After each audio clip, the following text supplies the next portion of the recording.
My mother-in-law thought a secret DNA test would kill my marriage, but those results ended up nuking her entire life, and she never saw it coming. You clicked because you want to see an arrogant manipulator get exactly what they deserve.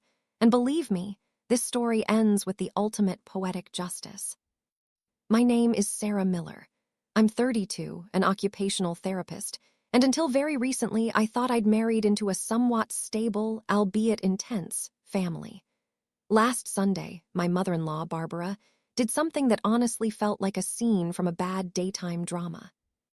While we were seated around her polished mahogany dinner table, she slid a standard, thick manila envelope across the table, her gaze locked on my husband, and whispered with this unsettling, practiced gravity, "David, honey, I'm so sorry, but I really believe you need to examine this."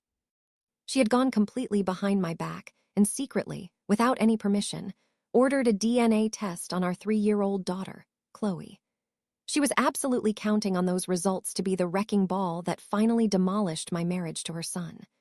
What she couldn't have possibly fathomed, and what brings me such deep satisfaction to share now, was that those identical results were about to dismantle her own carefully constructed existence. But here's the crucial piece. Not one of them knew. Not David, not his snoopy sister, Jessica, and certainly not his quiet father, Richard. I had intercepted the information about the test a full 14 days before that fateful Sunday dinner, and what I did during those 2 weeks changed the course of our lives forever. Before I take you back to the very moment this absolute nightmare began, please do me a huge favor. Click that like button and hit subscribe to Real Reddit Revenge. Seriously, it helps the channel out tremendously, and you won't want to miss how this story ends. Also, drop a comment right now. Where are you watching from, and what is the current time? I genuinely love seeing how far these stories travel around the globe. Okay, now let's rewind 7 years, back to the first time I actually encountered the formidable presence known as Barbara Miller. I was 25 years old, eager to please, and David and I had been official for about 4 months. He brought me to his parents' home on a stunningly crisp Saturday in October. When Barbara opened the door, she didn't greet me like a welcomed guest. She greeted me like I was a defendant showing up for a mandatory deposition. There was absolutely no hug. It was a firm, borderline-crushing handshake and eyes that were already scanning my entire outfit, looking for flaws to catalog. The first 30 minutes were standard, awkward meet-the-parents protocol. We had pot roast, engaged in surface-level small talk, and Richard gave a lengthy, winding account about how he had just finished the monumental task of rewiring their garage. It felt normal enough, if a bit stiff. But then Barbara did what she always does. She effortlessly steered the conversation with the quiet, clinical precision of an interrogating detective. "So, Sarah," she began, not looking up from her roast, "where exactly did you grow up?" I told her the truth, raw as it was. Bridgeport, a cramped apartment, raised single-handedly by my mom who worked tirelessly as a pediatric nurse to keep us afloat. "And your father?" She propped her head on her hand, pretending to be casually interested. I set my fork down, the sharp clink of silver against the fine china sounding like a starting gun. "He left when I was 6. Barbara just nodded slowly, processing the information. Her hand drifted up, touching her signature pearl earring, a practiced, repetitive gesture I would come to see 1,000 times over the next 7 years. She'd twist it once between her thumb and forefinger, a tic I grew to loathe, then flash a smile that absolutely didn't reach her eyes. "That must have been so. Challenging for your poor mother," she said. She used the word, challenging, the way someone uses nice when they really mean noted and disapproved of. Later in the car, David was completely oblivious, all smiles and relief. "She really, really liked you, babe." I looked at him, totally skeptical. Did she, though, or did she just tolerate me? He just laughed it off, completely missing the subtext. I didn't. What I noticed that night, the small detail I immediately filed away in my mental red flag archive, was how much Barbara absolutely needed to know where things came from. Not just me, but everything. She literally grilled David about the wine he'd brought. Where exactly was the vineyard? What was the vintage? Who had recommended it? She inspected the label personally before she'd even allow him to pour her a glass. She was a woman utterly obsessed with origins and pedigree. I didn't know back then that this quality would one day be weaponized against my own flesh and blood, but I remember thinking distinctly, this is a woman who maintains a very detailed scorecard, and she's already scoring me. David and I tied the knot the following June. It was a beautiful, small ceremony on the Connecticut coast with only about 40 guests, mostly family and close friends. My mom flew in all the way from Arizona to walk me down the aisle. Barbara, true to form, showed up wearing an aggressive shade of cream, which my maid of honor pointed out was a textbook power move intended to subtly upstage the bride. Honestly, at that point, I didn't care. I thought I was marrying a fundamentally good man, and I was just focused on our future. The first year of our marriage was quiet, in the way new marriages often are during the supposed honeymoon phase. We rented a charming little house in Milford, deliberately about 40 minutes away from Barbara and Richard. It was close enough for required holiday dinners, but far enough to give us some actual breathing room. Except, as we quickly learned, Barbara did not believe in breathing room. She had this unsettling habit of just showing up, completely unannounced. She favored Tuesdays or Thursdays mostly. Since we had given her a key for emergencies, a naive mistake I regret, she would simply walk through the side door and immediately start rearranging whatever was within her sightline. The spice rack, the coat closet, the pantry organization. Once, she completely reorganized my linen cabinet and left a neon sticky note that said, "Towels should be by color. It's much more efficient to locate them that way." I just thanked her politely and moved on, but David would always jump to her defense. "Sarah, that's just how she is. She's old school. She means well, she's just helping us out." Then there was Jessica, David's younger sister. She was 24 then, still living at home and essentially orbiting Barbara like a satellite with no unique trajectory of its own. Every weekend visit ended the same way. Jessica would leave, and by that very evening, Barbara would be on the phone with David, offering a detailed critique of our home decor, our dinner choices, or our long-term life plans. I kept my mouth shut. I was still new to this family dynamic. I was still learning how to navigate the complex minefield that Barbara had constructed. One night at Thanksgiving, Barbara raised her crystal wine glass to propose a toast. "To David," she announced, sweeping her eyes around the crowded table. Her gaze lingered on Richard, Jessica, and a few miscellaneous extended family members. Then her eyes landed on me for exactly one chilling second. David really could have had anyone in the world. The table erupted in polite, slightly uncomfortable laughter, missing the barb. I forced my smile to stay put. But somewhere deep in my chest, a small, precise instrument made its first measurement of the battle that was inevitably coming. Our daughter, Chloe, was born on a dreary Wednesday in March, about 2 years into our marriage. She was 7 pounds, 4 ounces of absolute perfection.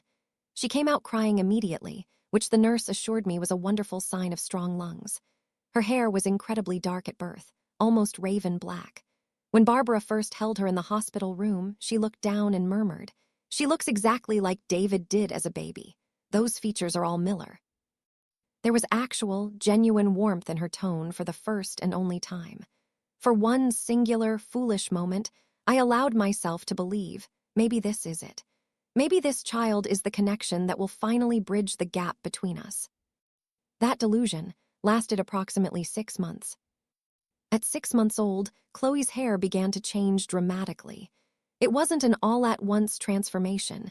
It was gradual, like autumn foliage appearing on a tree. That dark brown started to lighten to a distinct auburn. Then, the auburn brightened. By her very first birthday, my daughter had a magnificent headful of fiery, strawberry red curls that caught the morning light like small flames. I thought she was absolutely beautiful. My own mother has the exact same hair, and her mother before her. The genetics were zero mystery to me. I knew exactly where those gorgeous curls came from. But Barbara didn't see genetics or beauty. She saw a problem that needed investigating. "Interesting coloring," she remarked at Chloe's first birthday party. She was literally holding one of Chloe's curls tightly between her thumb and forefinger, the same way she had inspected the wine label 7 years ago, looking at it as if it were a piece of damning evidence presented in court. "Red hair." She looked at David, then locked eyes with me, then back at David. "Where does that possibly come from in this lineage?" I tried my hardest to keep it light and scientific. It's a recessive gene, Barbara. It runs in my mom's maternal line. Sometimes those genes skip a generation or two. Barbara gave me that signature pearl-earring smile, the one I had seen too many times. Twist, click. Interesting. Because, red hair does not run anywhere in the Miller bloodline. At all. She said it casually, the way a person might casually mention a small termite problem in a house. Not an immediate crisis, just something that probably should be investigated further. No one at the party seemed to catch the dark undertone of her comment, but I felt it like a cold hand on my arm. I've spent my entire professional career as an occupational therapist reading nonverbal cues and sensory input, and I knew with the certainty of documentation that she had been stewing on this question for a while. Over the next year, the entire atmosphere shifted. It wasn't a sudden explosion. Barbara was always far too methodical and calculating for that. She planted seeds of suspicion the way someone salts a road before a winter storm, thin, deliberate layers that you don't even fully notice until you suddenly lose all your footing. The comments about Chloe's hair and physical features became a standard part of every visit. "Oh, she's just so unusual looking," she'd say. "No one on our side has that specific type of coloring. Sarah, does your family have any buried Irish heritage? Maybe that explains why she looks so different from David and everyone else." I started keeping a detailed log of the comments. 14 unique remarks in 6 months. I wrote down the dates, the context, and her exact phrasing in a small notebook I kept tucked in my bedside drawer. It was a professional habit. In my clinical work, if it isn't documented, it simply did not happen. Behavioral patterns, motor milestones, sensory triggers, documentation was how I made sense of a world that often lacked answers. I was just applying that same logic to my personal life. Jessica, of course, amplified the campaign from her own digital platform. She posted a photo of Chloe on Instagram, red curls contrasting with her green outfit, standing in Barbara's garden with the caption, "She's just such a one-of-a-kind kid. Wonder where she gets these stunning looks." Detective Female, the post got hundreds of likes. When I showed it to David, he just shrugged it off completely. "Sarah, Jessica is just being dramatic. She's trying to be a lifestyle influencer." Don't read into her captions. She doesn't think before she types. But the extended family was reading into it. At a summer family barbecue, David's uncle, Uncle Dennis, completely avoided eye contact with me all afternoon. Cousin Ellie, who used to be my closest friend in the family and my consistent text partner, simply stopped replying to my messages. And Aunt Margaret, Barbara's formidable older sister, started watching me from across the lawn the way you watch someone you are just waiting to catch in a lie. None of this suspicion was ever said directly to me. That was entirely the point. Barbara was not building a logical case with direct words. She was building an emotional one with a terrifying, suffocating silence. It's the precise kind of silence that fills a room with suspicion the way smoke silently fills a house before anyone sees the first flicker of flames. I could feel the walls closing in on us, but I couldn't prove anything yet. But my professional instinct was humming. The sippy cup incident happened on a typical Tuesday in April. David was working at a major construction site 2 hours north, and I had a grueling late shift at the hospital. I was working with a 7-year-old patient who had a severe spinal cord injury, and we were making significant progress in our session. I couldn't just walk out on the family, so I agreed to the overtime. Barbara graciously, almost too graciously, offered to watch Chloe. I dropped Chloe off at 10:00 a.m., packed her bag with everything she needed. Healthy snacks, diapers, her absolute favorite stuffed elephant, and the green sippy cup she had been using consistently for over a year and a half. When I finally went to pick Chloe up at 6:00 p.m., exhaustion settling in my bones, the cup was missing. "Oh, that old green thing," Barbara dismissed with a casual wave. "I threw it away, Danielle. It looked so worn out, stained, and frankly unhygienic. I'll buy her a lovely new one this weekend." It was not worn out. I had bought it from Target less than 3 weeks prior. I didn't push back. I was far too tired. I just loaded my daughter into her car seat and headed home. But something else caught my eye as I was leaving through the kitchen. When I walked toward the back counter to grab Chloe's light jacket, I spotted a small Ziploc bag sitting on the kitchen table. It was the kind you use for standard snack storage or for securing biological evidence. Barbara moved like a lightning bolt, swiping it into a drawer before I could read the label she had written on it. "Just organizing," she said brightly, shifting her body. "Getting ready for summer." Then on her desk in the main hallway, I saw it. A thick, sealed manila envelope with a return address I couldn't quite decipher from my vantage point. I didn't connect any of it that night. The stolen cup, the baggie, the heavy envelope, they were just scattered fragments of information, data points waiting to be analyzed. I went home, gave Chloe her bath, read her a story, and collapsed. But my brain, the part of me trained to notice patterns in children who often could not articulate what was wrong, that part of me was already working on the problem in the background. At work, I was a different person. Not a completely different person, just a fuller, more authoritative version of myself. In Barbara's reality, I was quiet, careful, and always adjusting my presence to accommodate her moods. At the hospital, I was calm because I chose to be, not because I was forced to be. There is a profound difference. My patients that spring included a little boy named Aiden who had been born with cerebral palsy. His left hand was permanently curled inward, and his right hand was struggling to overcompensate for the imbalance. Teaching him to hold a single crayon was a months-long project measured in tiny millimeters of progress. I would sit with him 3 times a week, gently guiding his tiny fingers, adjusting his grip pattern, and just waiting. Some sessions he would cry from frustration. Some sessions he would laugh. Most sessions he just stared at the crayon as if it were a massive mountain he wasn't sure he wanted to attempt to climb. But one Thursday he did it. He drew a circle. It was shaky, lopsided, and barely closed the loop, but it was a perfect circle in my eyes. His mother broke down crying in the hallway when I showed her, and I had to go hide in the supply closet for 5 minutes just to compose myself and regain my professional demeanor. My supervisor, Dr. Rivas, pulled me aside later that week. "Sarah, you are the most calm person in a crisis I have ever encountered in my professional career." I made $72,000 a year. We weren't wealthy, but we definitely weren't struggling either.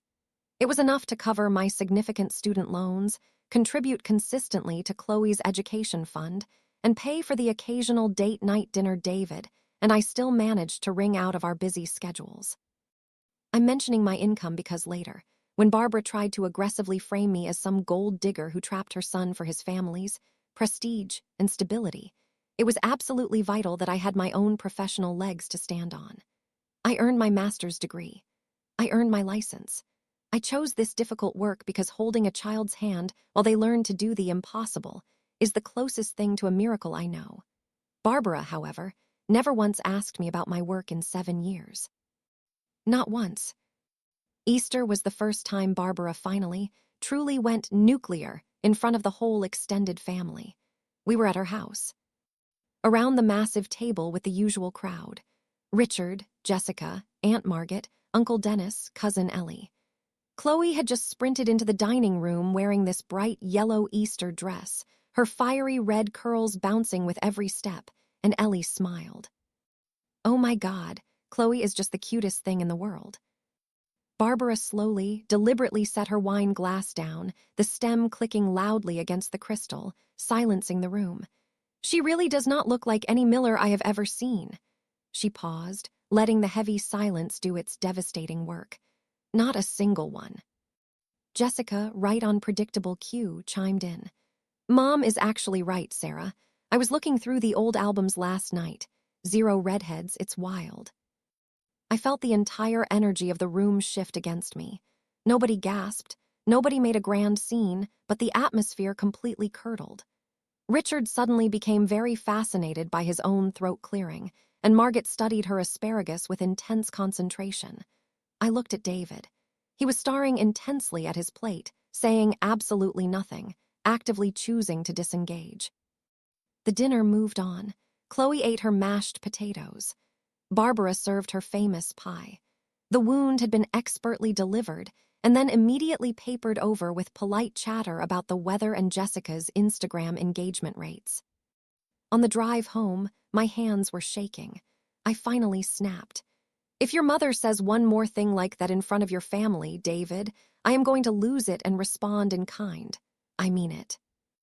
David's knuckles were bone white as he gripped the steering wheel. She won't, okay? I'll talk to her, Sarah. Just drop it. When, David, you said that exact same thing after Thanksgiving, and you said it after Christmas. You never talked to her. He didn't respond. He simply chose to disengage. We drove the rest of the way in a cold, heavy silence. Chloe was passed out in the back seat, her stunning red curls pressed against the car seat fabric. I knew right then that he'd never talk to her. David avoided conflict the way some people avoid the Brooklyn-Queens Expressway during rush hour, not because they're afraid of the road, but because they've learned early that the fastest route is always the one with the fewest direct collisions. But I was fundamentally done waiting for him to grow a backbone and advocate for me. 3 weeks after Easter, my phone buzzed while I was at work.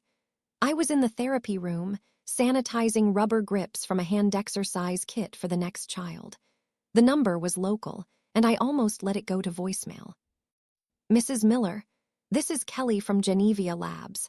I'm calling to confirm that we have received a sample for analysis under your daughter's name, Chloe Miller, age 3. I set the grip down, my stomach twisting. I did not submit any sample for my daughter. Oh, the woman paused, sounding confused. The submission form was made under the name Barbara Miller. She listed herself as the child's grandmother. However, our company policy requires explicit parental consent for any testing involving a minor. I asked her to repeat that, my mind reeling. She did. Every word was clear. We have placed the test processing on hold pending your direct authorization, Mrs. Miller. Would you like to proceed with the testing or cancel this order?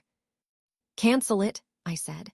My hands were shaking so hard I almost dropped the phone, but my voice was steady as a rock. I learned that profound stillness from my mother. She delivered devastating news about children's health for nearly 30 years and never once allowed her voice to crack. I sat in that therapy room for 4 minutes, staring at a detailed wall chart of human hand anatomy.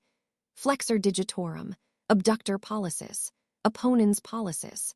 I used the clinical Latin terms to ground myself in reality. Then, I picked up the phone and called a high-end family attorney. Let me stop here because what I did in the 14 days between that phone call and that Sunday dinner from hell is the precise reason I am standing where I am today. If this story is hitting close to home for you, do me a favor. Hit that subscribe button right now. I promise you, the payoff is worth it. I called the lawyer, Rachel Nogwin, that same afternoon. She was a known powerhouse in New Haven with 14 years of experience being a total shark in family law. I laid it all out for her. The comments, the stolen sippy cup, the lab phone call. She listened without interrupting me once, which in my line of work is the hallmark of a true professional. When I finished, she leaned back in her chair. Under Connecticut law, Sarah, a grandparent has zero legal authority to authorize genetic testing on a minor child without the express consent of a parent or legal guardian. Full stop. So, what she did is actually illegal. It's a major violation of your daughter's privacy rights and potentially actionable in civil court. It may also violate the testing company's terms of service, which could expose them to liability as well. Did she forge your consent on the submission form? I don't know, I admitted. We will find out. In the meantime, Rachel warned me, do not confront her and do not tell your husband yet. I looked at her stunned. Why not? He needs to know. Because if you tell David, he will panic, lose his composure, and immediately call his mother. She will cry, she will apologize profusely, she will claim she was just worried, and she'll beg him to keep it in the family. The pattern will repeat. If you want this to stop, really stop for good, you have to let her play her hand. Let her believe she's winning. I paid the $350 consultation fee. It was the best money I have ever spent in my entire life. I called Genevia Labs back and requested they permanently flag Chloe's name in their system so that no future tests of any kind could ever be processed without my notarized, written signature. Then I drove to pick up Chloe from her daycare. She ran to me at the door, arms up, red curls everywhere. I held her tight and thought, nobody is taking your peace away from you. That night, after David had fallen asleep by 10:00 p.m., I went into detective mode. I searched Connecticut minor child DNA testing consent laws until 2:00 a.m. The legal results confirmed exactly what Rachel had told me. Then I started looking into the widely available consumer DNA kits, the ones that advertise ancestry and family connections. I realized that while clinical labs like Genevia had strict, complex consent protocols, consumer platforms just had a simple checkbox that said, "I am the parent or legal guardian of this child." Submit. Done. I opened Barbara's Facebook page. She rarely posted anything personal, but Jessica tags her in everything. I scrolled back to February and found an article Jessica had shared titled, "What Your DNA Says About Your Family, Surprising Secret Connections That At-Home Tests Reveal." Barbara had commented on the post. Very interesting indeed. I immediately screenshotted it and added it to a folder on my desktop labeled Documentation. Professional habit. Then I opened my bedside notebook, the one where I had been logging Barbara's comments about Chloe's hair. Entry number 15, April 14th, Genevia Labs confirms unauthorized sample submission by Barbara Miller. Payment processed under her name. I looked at David, sleeping soundly next to me. I wanted to shake him awake and show him the betrayal, but Rachel's words kept circling in my mind. Let her play her hand. So I turned off the lamp and I waited. The next few days were the hardest of my entire life. I had to move through my existence as if absolutely nothing had changed. I went to work. I treated my patients with standard professional care. I came home and cooked dinner and gave Chloe her bath and read her the same story about the hungry caterpillar she had requested every single night for 2 months straight. David noticed absolutely nothing, and I don't completely blame him for that. He was managing 3 massive construction sites that month and was always stressed. He came home tired, kissed Chloe on the forehead, and kissed me on the mouth before falling asleep by 9:30 p.m. One night, Chloe crawled between us in the bed. She does that. 2:00 a.m., tiny bare feet padding down the hallway, climbing in like a small negotiator at a summit. She curled into David's side, her fiery red curls fanned across the pillow. I watched them in the nightlight, his jawline, her curls, the way she gripped his shirt in her sleep. I thought about my own mother. She had raised 3 children on a nurse's salary with 0 family money and no backup plan. She taught me that information is not power. Knowing when to use it is. On day 5, I got my lucky break. I drove to Barbara's house to pick up a pair of Chloe's sneakers she had left there the previous weekend. Barbara was out at a hair appointment, Jessica said when she opened the door. Jessica was in the living room, phone propped against a stack of books, FaceTiming a friend. I walked past her toward the mudroom. The house was quiet except for Jessica's voice, which was louder than necessary, as if the world needed to hear her participation in it. "Mom's got the results," Jessica was loud, her voice carrying. "She's going to drop the bomb at Sunday dinner. She says once David sees the actual proof, he won't be able to ignore the obvious anymore. It's going to be insane." I stood frozen in the mudroom, clutching Chloe's left shoe. Jessica laughed into the phone. "I know, right? I can't wait to see her face when she finally gets caught." I grabbed the shoes, walked back through the living room, and gave Jessica a casual wave. She nearly jumped out of her skin and immediately killed the FaceTime call. "Oh, hey, Sarah, just chatting with a friend." "No worries," I smiled brightly. "See you Sunday." I got into my car, sat behind the wheel, placed both hands on the steering wheel, and pressed until my knuckles turned white and numb.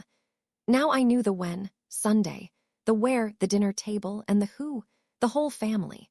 Barbara had built her stage, she'd invited her audience, and she truly, absolutely believed she was holding the winning card. I wasn't going to stop her from lighting the match. I was just going to make sure the wind was blowing the flames back in her direction. On day 7, I found James. It wasn't intentional, not at first. I was just trying to logically understand how Barbara's DNA submission worked on the consumer platform she had likely used. I created my own account on the same ancestry service and spent an evening reading about how familial matching algorithms actually work. Here is what I learned. When you submit your DNA to one of these major platforms, the system does not just test parentage. It scans the entire massive database looking for genetic relatives, siblings, cousins, second cousins. Anyone who shares enough matching genetic markers with your sample gets flagged as a potential relative. Barbara had submitted Chloe's DNA.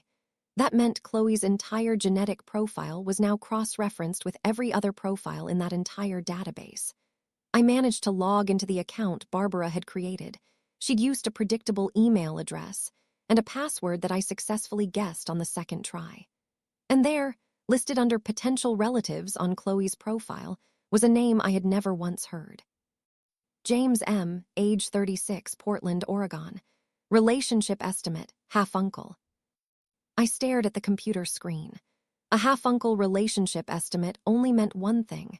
James shared a biological parent with either David or with me. Since I was not biologically connected to the platform's test, only Chloe was, the matching genetic relationship had to be on David's side. This meant that either Quiet Richard had a secret son, or arrogant Barbara did. I immediately screenshotted everything and sent it to Rachel. The next morning, my phone rang. It was the lawyer, and she sounded deeply impressed. "Sarah," she said, "I think you just found the nuclear launch codes. Do not say a word until I give you the signal." If this match is legit, it means someone in the Miller bloodline has a biological connection to this man that they've kept under wraps for decades.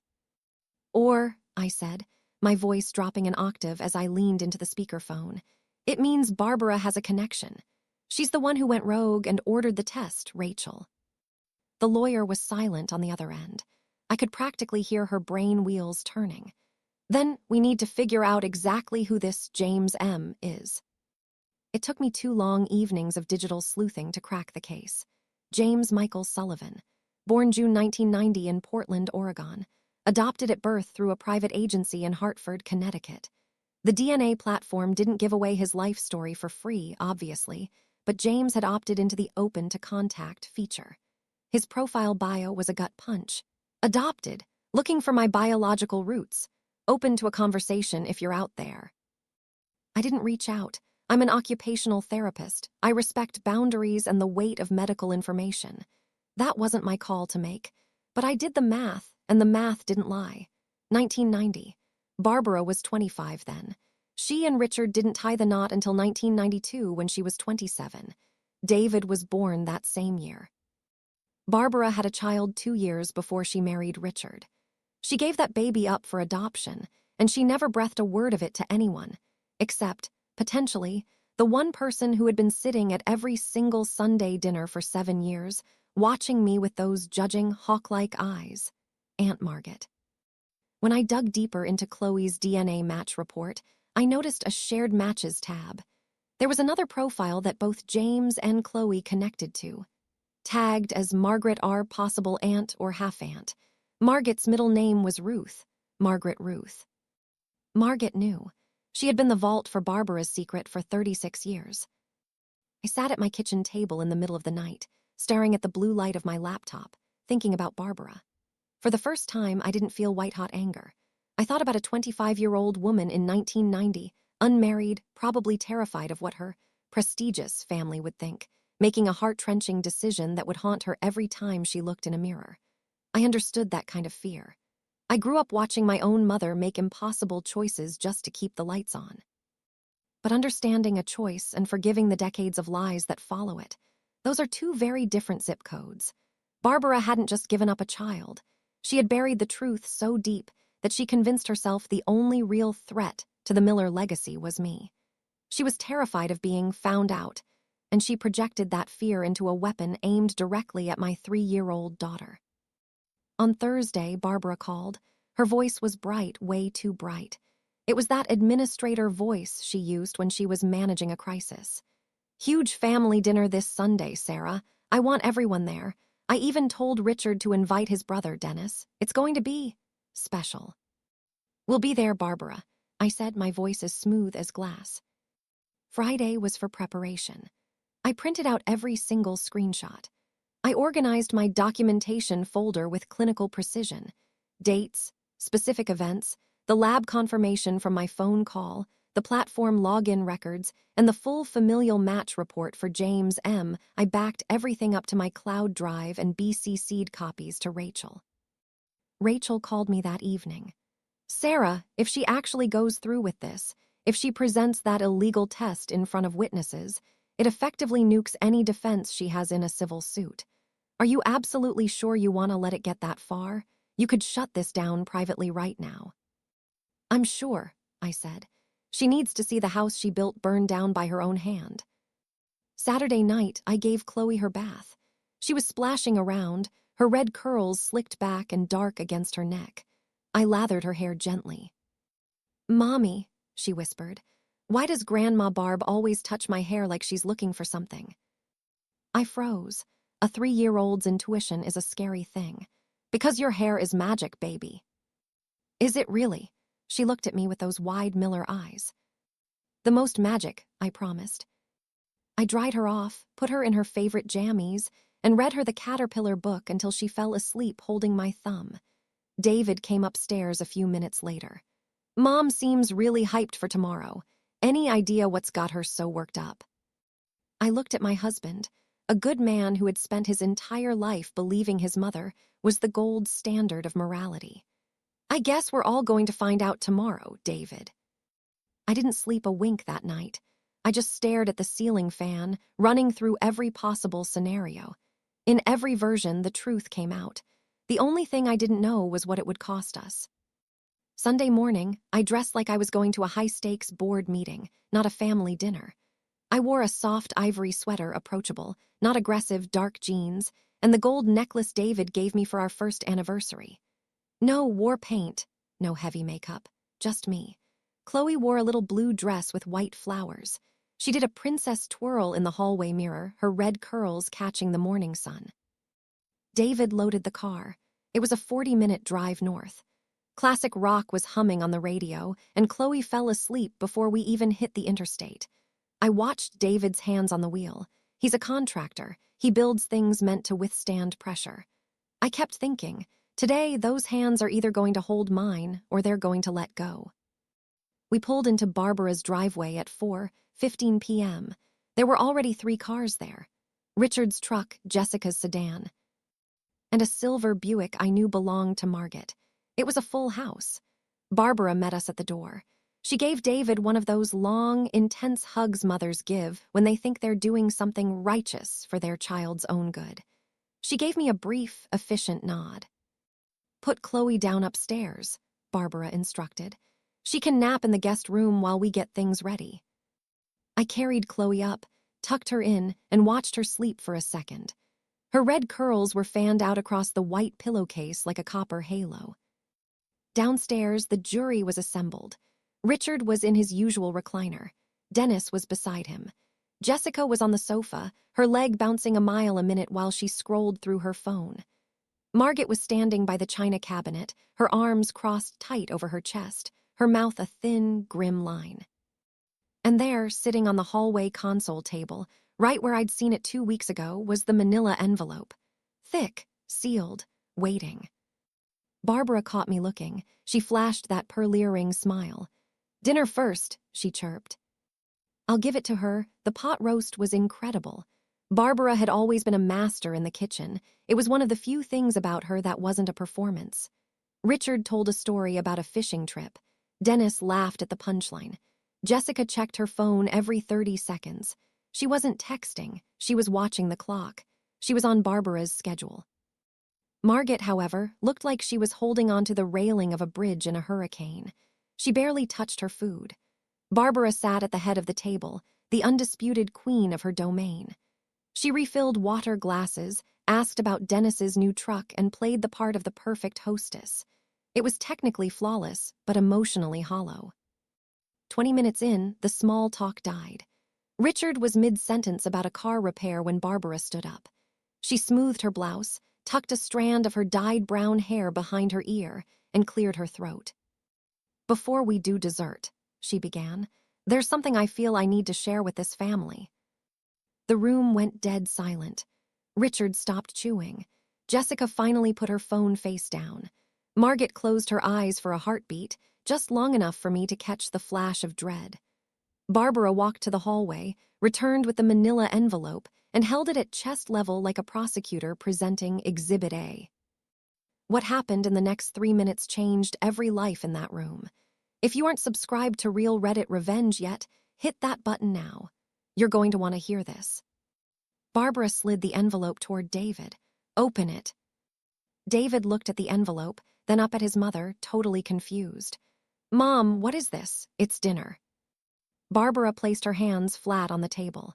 Her breathing was measured, clinical, the same cadence she probably used to suspend kids when she was a school admin. This is a DNA test, David, for Chloe. The air left the room. I could literally feel the walls closing in. Barbara, what the hell? Richard barked, half rising from his chair. Barbara didn't even look at him. She stared directly at me. No offense intended, Sarah, but this family deserves the truth. We deserve to know who we're bringing into the Miller legacy. Mom, David's voice was a low, dangerous rumble. What truth? I had Chloe tested privately because I love you, David, and because that child. She pointed toward the ceiling, toward the room where our daughter was sleeping. Does not look like a Miller. I've said it since the day she was born. Red hair does not run in our family. I think you have a right to know if that child is actually yours. The accusation landed like a grenade in the middle of the table. Dennis looked at his shoes. Jessica leaned in, her eyes wide. Margaret just stared at her plate, looking like she wanted the floor to swallow her whole. Open it, Barbara demanded. She was smiling. She was so certain that the papers inside would validate her 7 years of silent investigating. David picked up the envelope, broke the seal, and pulled out the lab report. He read the first page in total silence. 10 seconds. 20.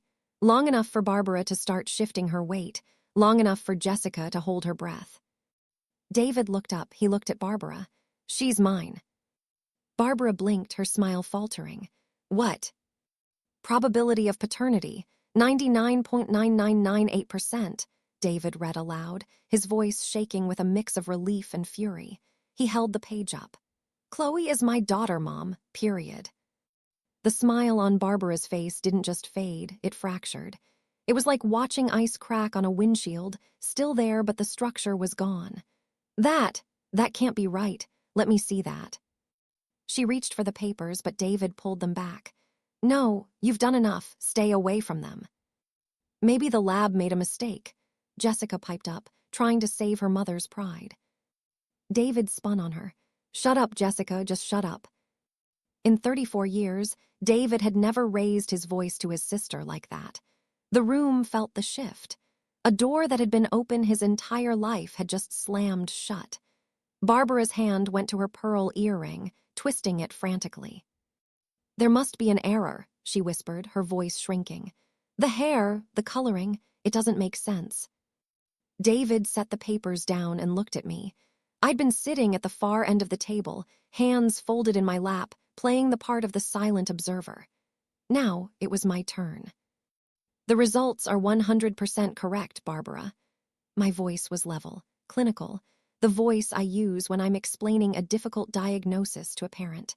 I know they're correct because I called the lab 2 weeks ago when they contacted me to verify parental consent. Consent that you never obtained. The room felt a vibration, like a train passing underneath the house. Richard leaned forward. You tested our granddaughter without their permission, Barb.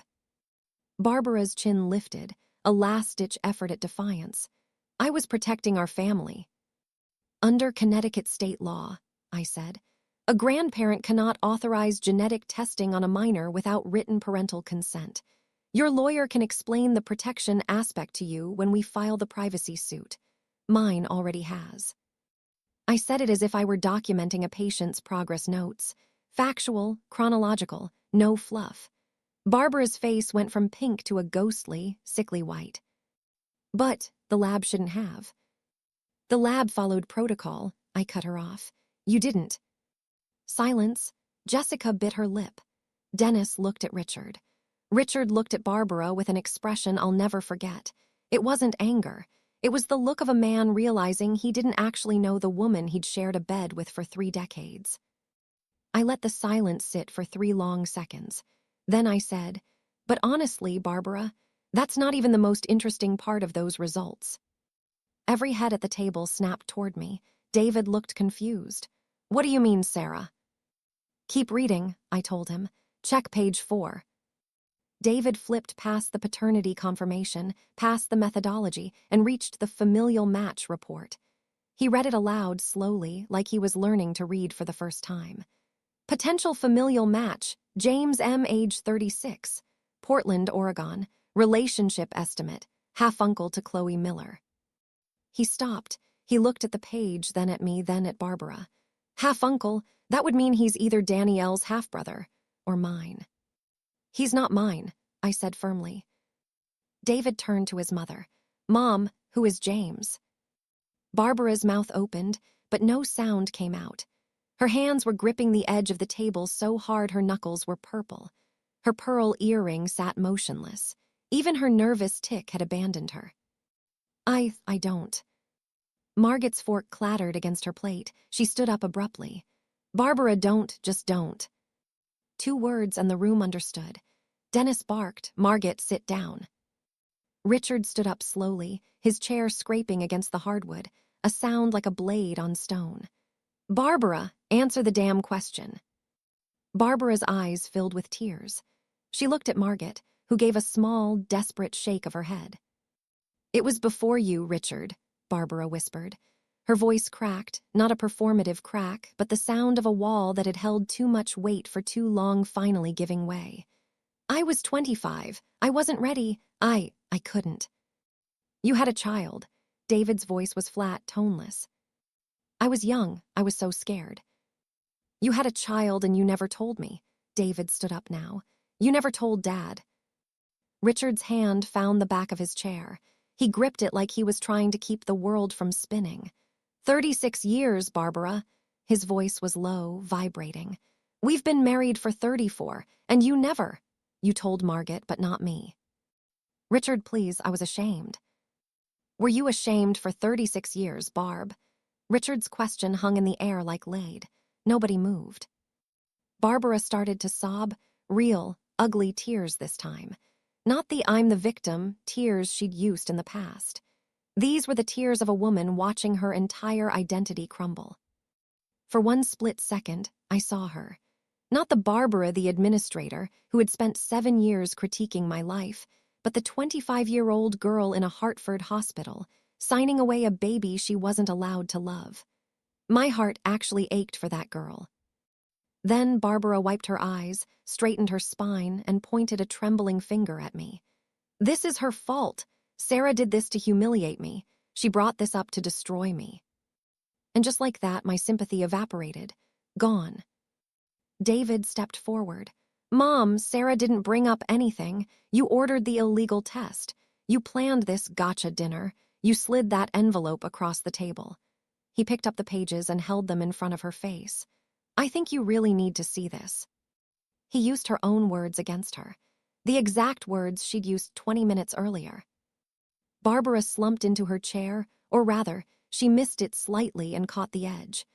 Margot reached out for her, but Barbara shoved her hand away. Jessica was crying now, mascara streaking down her face. She looked less like an influencer and more like a terrified child. "I didn't know about James," Jessica sobbed. "Mom, you told me Chloe wasn't David's. You said the red hair was proof." "Mom," David cut in, "I'm the one with the recessive gene." He pulled out his phone, swiping through his old photos album. He found it and held it up for the table. It was a faded photo from the early 80s. A young woman standing in a sunlit garden, squinting at the camera. She had bright, fiery red hair. "I found this in the attic last year," David said. "In a box you told me belonged to Aunt Margot. But it's you, Mom. You're 19 in this photo." Dennis leaned in. "Barbara, is that you? Your hair was red." Barbara's hand, the one that usually found her earring, just hung limp at her side. She reached up slowly, unclipped the earring, and set it on the table. Click. "I started dyeing it at 19, she whispered. "I always hated it. I thought it made me look common." The red hair that didn't run in the family, had been running through Barbara's veins her whole life. She had buried it under 40 years of salon appointments and ash-brown box dye. And when her granddaughter was born with the same trait, she didn't see a family connection. She saw a threat of exposure. She saw her own secret looking back at her. Jessica looked at me, her face a mask of shame. "I'm so sorry, Sarah, I didn't know." "I know you didn't, Jessica." There was nothing left to say at that table. Richard grabbed his jacket from the back of his chair. He moved with a slow, deliberate heaviness. "I'm going for a drive," he said. He didn't look at Barbara once. "David, we're leaving too," I said. "Get Chloe." I went upstairs. Chloe was still dead to the world, her red curls spread across the pillow like copper rivers. I lifted her gently. She stirred and pressed her face into the crook of my neck. I carried her downstairs. The dining room was emptying fast. Dennis was already out the door. Ellie was clutching her keys, her eyes on the floor. Margaret was still standing by the china cabinet, looking like a statue. At the front door, Barbara tried to block David's path. Her eyes were swollen, and her hair, that perfectly maintained brown, looked like a cheap costume. "David, please, don't leave like this. Let's just talk." David stopped and looked her dead in the eye. "You didn't want to talk, Mom. You wanted to perform. You wanted a show. Well, the show's over." Margaret tried to interject. "Everyone just needs to take a breath and calm." Richard, already at his truck in the driveway, shouted back without even turning around. "Margaret, if you say one more word, I'm calling a divorce lawyer in the morning." Margaret went silent. Dennis passed her without a glance. I carried Chloe to the car, and David buckled her in.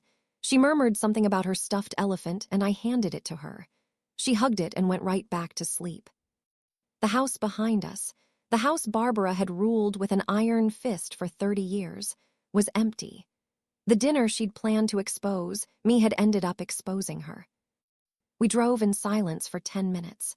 The highway was nearly empty, just the amber glow of the streetlights rhythmically hitting the dashboard. David spoke first. "How long did you know about the test?" 2 weeks, about James. 8 days. "Why didn't you tell me, Sarah?" I had rehearsed this answer, but not in words, in logic. "Because you needed to see it for yourself, David. If I'd told you privately, you would have called her. She would have cried, she would have manipulated you, she would have asked you to keep it in the family, and nothing would have changed. The pattern would have continued for another 30 years. He gripped the wheel, then released it. "You're saying I would have let her off the hook." "I'm saying the pattern was older than you are. I couldn't break it with a conversation. You had to see the mask slip." He was quiet for another mile. "She dyed her hair for 40 years. The red hair was hers the whole time." "I know."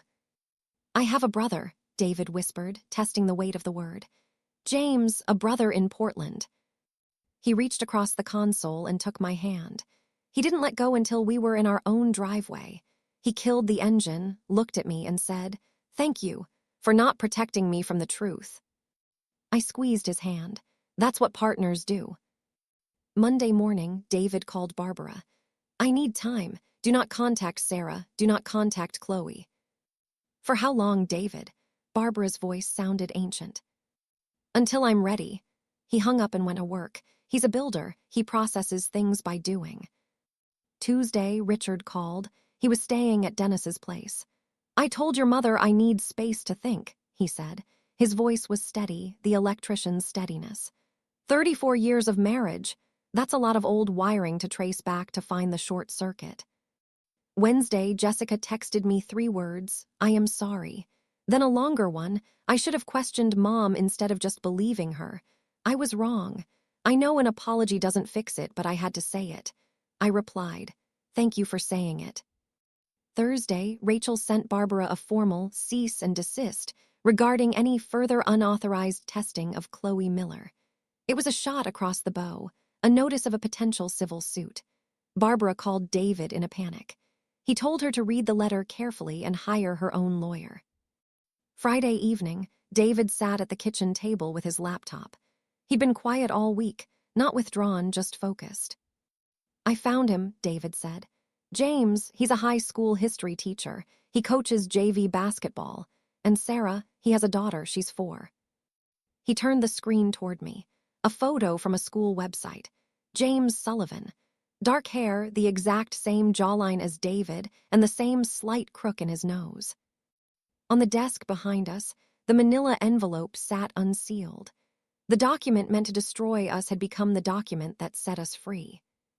David emailed James on Saturday morning. He wrote and deleted it 5 times. I watched from the kitchen doorway, saying nothing.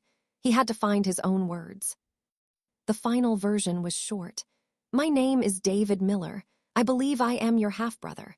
My mother was born in Hartford in 1965. If you're open to talking, I'd like that. James replied in 2 hours. I've been looking for her for 7 years. I never expected a brother. They did a video call that night. I took Chloe into the living room so they could have space. At 7:15 p.m., I heard David say, "Hi, I'm David." And then a voice I didn't recognize, deeper than David, but with the same cadence answered, "Hi, David, I'm James." 20 minutes in, I heard David cry. It wasn't a quiet sob. It was a deep, chest-heavy release of 34 years of repressed emotion. I stood in the doorway. On the screen, James was crying too. They looked like 2 versions of the same blueprint. Does she know? James asked. Our birth mother. David wiped his face. She knows it didn't go well, but James, you aren't the problem here. You aren't the one who lied. 2 weeks later, Barbara showed up at our house unannounced. Same old pattern, same side entrance. Except the side door was locked. I'd changed the keypad code.